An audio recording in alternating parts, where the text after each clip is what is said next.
उसका बल बढ़ जाएगा। लेकिन भगवत ज्ञान, भगवत ध्यान, शुभ संकल्प तो अपने आप मिटेगा, मरेगा। ये युक्ति के बिना मुक्ति नहीं होती। इसीलिए तुलसीदास जी महाराज ने कहा, तन सुखाए पिंजर कियो, धरे रैन दिन ध्यान, तुलसी मिटे न वासना बिना विचारे ज्ञान। राजा दिलीप रघुकुल शिरोमणि राम राज्य में भगवान वशिष्ठ जी राम जी को सत्संग सुना रहे कि ना राम, इस वासना ने जीव को कितना भटकाया, इस वासना को ही त्यागो। भोग वासना, देह वासना, वासना मात्र जीव को तुच्छ बना देती है। निर्वासनिक तो जीव ब्रह्म है।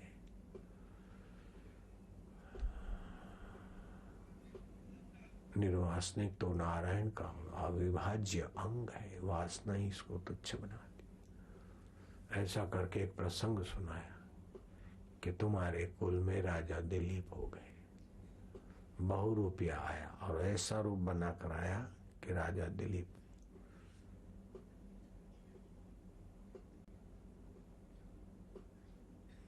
उसको महात्मा मानकर प्रणाम करने लगे और वो खड़खड़ाहट हंसा।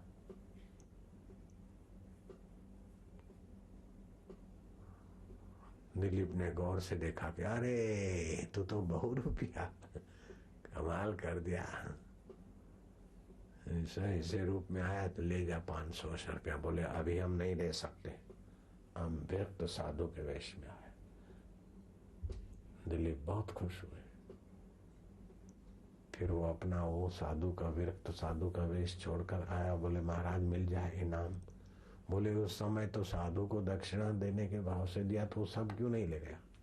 बोले महाराज उस समय तो मेरा वेश था न त्यागी संत का, तो मैं कैसे लेता, वेश को लांछन लगाऊं। दिलीप खुश हो गए। बोले शाबाश है, तू बहुरूपिया होकर भी इतना वेश का महत्व जानता है। बोल क्या चाहता है? बोले महाराज तुम्हारा जो हवाओं से बातें करता है, तेज भागने वाला घोड़ा चाहिए मुझे, घोड़ी के घोड़ा। दिलीप का मन पीछे हटा। बोले ये तो भाई मैं नहीं दे पाता, वो तो मेरा प्यारा घोड़ा है, बहुत सवार की छाया देखकर उड़ता है और हवाओं से बातें करता है, नहरों को लांग जाता है, ऐसा घोड़ा। मेरे पिताजी के पास भी ऐसा घोड़ा था। कई डकैत उस घोड़े को छीनने के लिए, घोड़ी को छीनने के लिए मेरे पिताजी का पीछा किया डाकुओं की घोड़ियों ने। लेकिन हमारे पिताजी हमारी एड़ी और नहर की नहर कूद के बच के आ गए। डकैतों के हाथ में नहीं आया हमारे पिताजी। वो घोड़ी छीनने के लिए हमारे पिताजी के पीछे पड़े थे जंगल में। मैंने ये बात सुनी। तो महाराज क्या बताए आपको, बात विषय अंतर हो गया थोड़ा, पिताजी बीच में घुस गए। देखो ये मन की माया है। तो बहुरूपिया के मन में घुसा था कि वो घोड़े चाहिए। दिलीप देना नहीं चाहते थे। बहुरूपिया ने कहा देखो महाराज, अभी तो मैं विरक्त साधु का रूप लिया, अभी मैं योगी बन के दिखाऊंगा आपको। आपके सामने ही खड्डा खोदो और बक्सा मंगाओ, मैं उसमें ध्यान समाधि करूं, और 6 महीने के बाद आप मेरे को जगाओ और मैं जिंदा मिलूं तो फिर तो घोड़ी दोगे ना। तो ऐसी उसकी एकाग्रता, प्राणायाम करके जीवा तालू में चढ़ा के एकाग्र होने की, वो तो ऐसा व्यवस्था हो गई। 6 महीने हो गए। मंत्री ने कहा उसको 6 महीने हो गए। दिलीप ने कहा वो तो युक्ति से फिर जिंदा रहेगा, इसीलिए तो घोड़ा लेगा ना। अब घोड़ा मुझे देना नहीं, और मरा हुआ होगा तो फिर से गाड़ना पड़ेगा, छोड़ो उसको।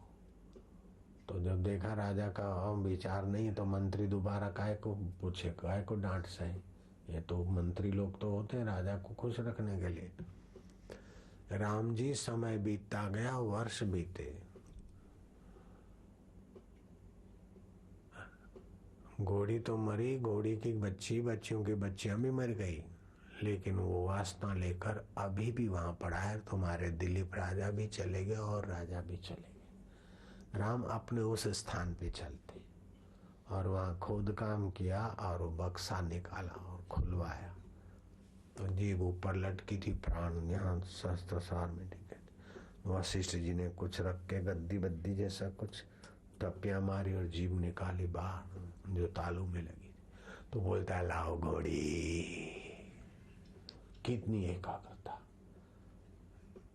तो एकाग्रता तो है, लेकिन एकाग्रता के पेट में भगवान नहीं भरा, वासना भरी है। तो हजारों वर्ष की समाधि के बाद भी बेचारी घोड़ी, अब घोड़ी की तो बुनियाद ही पूरी हो गई। इसलिए एकाग्रता के अपनी दुनिया में एकाग्रता बड़ी महत्वपूर्ण है, बहुत ऊंची है। पढ़ाई में भी एकाग्रता चाहिए, कवित्व में भी चाहिए, व्यवहार में भी एकाग्र व्यक्ति का प्रभाव पड़ता है, परमार्थ में भी एकाग्रता। लेकिन वो एकाग्रता परमार्थिक स्वर्गीय भोग भोगा के तुमको गिरा न दे, इसलिए हम तुम्हारे अंदर ऐसे संस्कार भरते हैं कि एकाग्रता में आप भगवान के रूप का, भगवान के स्वरूप का, भगवान के आनंद का, भगवान के ज्ञान का, भगवान की निश्चिंतता के संस्कार सहित वाली एकाग्रता, तो आपका आध्यात्मिक सामर्थ्य बढ़ेगा।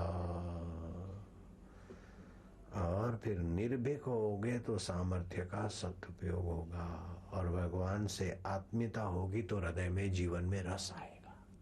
रस के बिना आप रह नहीं सकते, आंतरिक सुख के बिना। तो सामर्थ्य, निर्भीकता और रसमय जीवन, ये सभी की मांग है। कोई दीनहीन, असमर्थ, लाचार रहूं ऐसा नहीं सोचता है, और कोई रूखा रूखा रहूं, दुखी दुखी रहूं ऐसा भी नहीं सोचता है।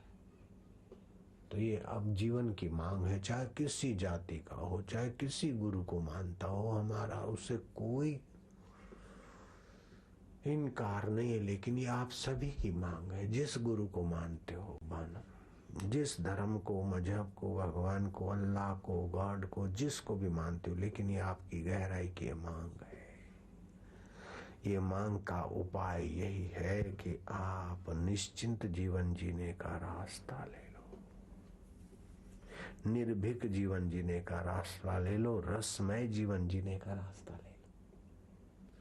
नहीं तो कितना भी कुछ मिल जाए आपको, धर्मोपदेशक बन गए, जिसने परमात्मा सुख नहीं पाया, निश्चिंतता नहीं पाई नारायण में, और वो गुरु बन गया, उपदेशक बन गया, सुधारक बन गया, तो वो अपना आपके साथ ठगाई करता है बेचारा।